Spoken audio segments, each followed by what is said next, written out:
Hello, Steve White, Steve White's 89. Well, I'm continuing my gay movie marathon, which has been ongoing for a couple of weeks now.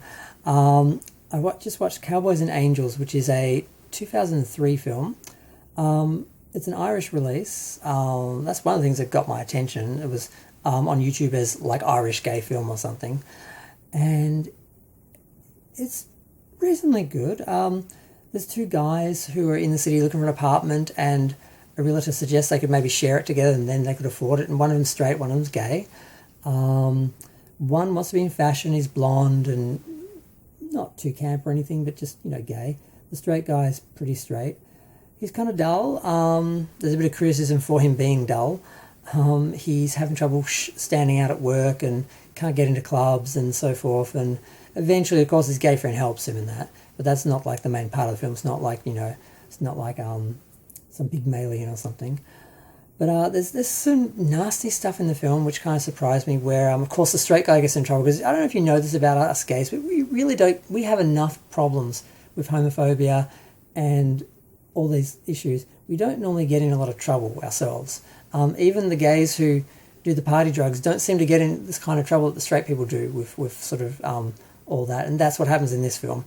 This guy just finds a whole bag of drugs, and it's someone in his building that is selling them, and he gets sucked into selling them for them, and he gets in trouble, and there's an accident because the guys who are doing the drug deal with him are high, and they crash a car, and the people who are injured, they actually beat them up like that's going to stop them going to the police. I mean, that just made it worse. Just run away or kill them, but don't beat them up, just make the situation worse. So the guy who's calling the ambulance for his wife who's injured, or girlfriend is injured, they beat him up and then run away. I'm like, what good did that do? But I guess they're high and out of their minds. They don't know what they're doing.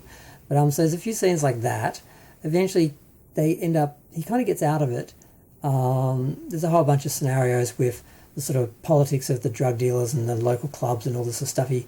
He gets the money off the first sort of drug deal. He makes a lot of money off doing it, and then he goes to the gay friend and they buy him a new wardrobe and they sort of get him all dressed up because he's going for this girl. And there are elements of it that are fun, but underneath the whole thing is the sort of drug deals and stuff in the background, and these sort of straight guys, you're not really sure what's going to happen, but eventually they end up getting arrested.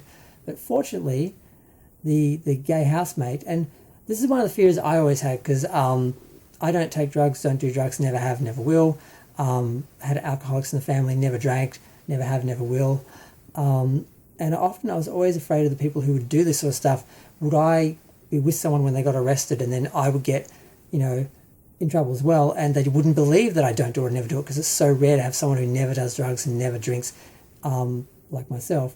It's not really believable, and I sort of was always afraid of that, particularly from some friends who I sort of thought might have been up to some no good, and I was afraid to be around them in case, they got in trouble and I was with them. So that happens, they get arrested, and fortunately the housemate, the designer, just happened to have been having sex with the police sergeant, who's in charge of their case. And as soon as he walks in and they see each other, it's like, oh, we're going to get out of this. And they do. It's pretty funny. It's pretty well done. And they get out of it, and the housemate does get out of it properly. Shane is the name of the really boorish Irish straight guy. And he does kind of get the girl who... This reminded me when I was younger in Melbourne, I would go to one of the McDonald's and I always get soft serves. And there was one girl there for a while who always gave me the biggest soft serves and the biggest, thickest, like choc top ones where they'd dip them in chocolate and that. I thought she must like me because she always gives me really big ones, and it's really nice. And that's what was happening with this guy. Whenever he'd go to this little fast food restaurant, this one girl would be particularly nice to him. And then she ends up being the roommate's friend. So he gets to know her through that, and they sort of end up having a romance and that. And it's a nice little film. It ends well. He ends up leaving his job that he hates to study something that he wants, and the other guy goes to pursue his career in design, and Shane partly funds it with the drug money that he made to help him out, and just everyone's life gets better. They sort of come together for a moment and they go their separate ways, all in directions, positive directions. It's a nice movie. It looks a little cheap, a little dingy. they might have been going for a grungy look, or they may have just not had the money. I'm not sure, but the actors are good, the characters are good.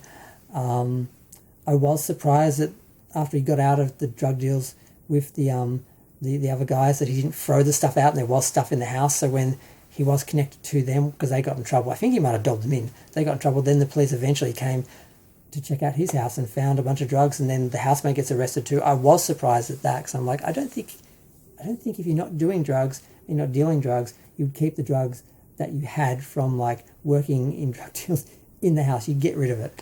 And I thought, so a few little things that didn't quite work, but none of these movies are perfect, because most of them are done by independent people who don't have a lot of experience, and they usually have a lot of heart and a lot of soul and a lot of interesting stories and elements in them, but they also often have some flaws and stuff like that. But overall, I liked it. I'd recommend it. I'm going to go. Feel free to share, like, comment, subscribe. Let me know what you think of the film. Bye.